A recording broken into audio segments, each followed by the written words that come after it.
सर्दियों की वो खतरनाक रात। ज़ैन और आयशा की शादी को अभी 1 महीना ही गुजरा था। दोनों ने हनीमून के लिए पाकिस्तान के एक शुमाली इलाके का इंतखाब किया। सर्दियों का मौसम था और बर्फ ने हर चीज को एक सफेद चादर में लपेट के रखा हुआ था। इनकी मंजिल एक छोटा सा गांव था जहां ज़ैन के दादा की पुरानी हवेली थी। ये हवेली कई सालों से बंद थी, मगर ज़ैन ने इसे अपने और आयशा के लिए तैयार करवाया हुआ था। जब वो वहां पहुंचे तो सूरज गुरूब हो चुका था और चारों तरफ खामोशी छाई हुई थी। हवेली लकड़ी की बनी हुई थी और इसकी दीवारें कई जगहों से फटी हुई थी। अंदर दाखिल होते ही लकड़ी की पुरानी और अजीब सी बू महसूस हुई। आयशा थोड़ी खौफजदा थी, मगर ज़ैन ने इसे हौसला दिया। ये जगह बहुत खूबसूरत है, इसने कहा। फिर रात का खाना खाया दोनों ने। खाने के बाद दोनों सोने चले गए। आधी रात के करीब आयशा की आंख खुली। इसे ऐसा लगा जैसे कोई इसके कमरे के बाहर खड़ा है। इसने ज़ैन को जगाया और सरगोशी में कहा, बाहर कोई है ज़ैन। ज़ैन ने इसकी बात पर तवज्जो नहीं दी और कहा, ये शायद तुम्हारा वहम है। आयशा सो जाओ अब। मगर आयशा को यकीन न था। इसने जो सुना है वो हवा की आवाज नहीं हो सकती। इसने देखा कि इनके कमरे की खिड़की हल्की सी खुली हुई थी और बाहर से ठंडी हवा अंदर आ रही थी। इसने इस खिड़की को बंद किया और दोबारा सोने की कोशिश की, मगर इस बार इसे अपने कानों में एक अजीब सी सरगोशी सुनाई दी। कोई कह रहा था, ये जगह तुम लोगों के लिए नहीं है। आयशा के जिस्म में खौफ की एक लहर दौड़ गई। वो ज़ैन के करीब हो गई और कांपते हुए कहा, ज़ैन, ये सिर्फ हवा नहीं है, यहाँ कुछ और गलत है। ज़ैन ने इस बार अपनी आंखें खोली और बैठ गया। तुम ठीक कह रही हो, इसने कहा।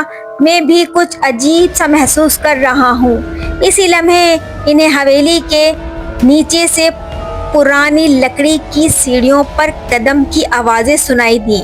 आवाजें ऐसी थीं जैसे कोई आहिस्ता आहिस्ता सीढ़ियां चढ़ रहा हो। ज़ैन उठा और कमरे को दोबारा खोलकर देखा। सीढ़ियां अंधेरे में थीं और कुछ भी नजर नहीं आ रहा था, मगर कदमों की आवाज ऊपर आ रही थी, आहिस्ता आहिस्ता। आयशा ने ज़ैन का बाजू पकड़ लिया। ज़ैन, मत जाओ। ज़ैन ने इसकी बात को नजरअंदाज किया और एक लकड़ी की छड़ी उठाकर दरवाजे की तरफ बढ़ा। मैं देखता हूँ ये कौन है। जैसे ही वो दरवाजे के करीब पहुंचा, कदमों की आवाज बंद हो गई। फिर एक जोरदार धमाके की आवाज आई और हवेली की एक दीवार से बड़ी सी तस्वीर नीचे गिर गई। वो तस्वीर ज़ैन के दादा की थी, जो बहुत खौफनाक लग रही थी। तस्वीर गिरने के बाद एक साया तेजी से इनके कमरे में दाखिल हुआ। वो साया एक औरत का था, जिसके बाल बिखरे हुए थे और इसकी आंखें अंगारों की तरह चमक रही थीं। इसने जोर से चीख कर कहा, तुमने मुझे जगा दिया, अब मैं तुम्हें नहीं छोड़ूंगी। आयशा और ज़ैन खौफ से चिल्लाने लगे। वो दोनों भागकर कमरे में दूसरे कोने में चले गए।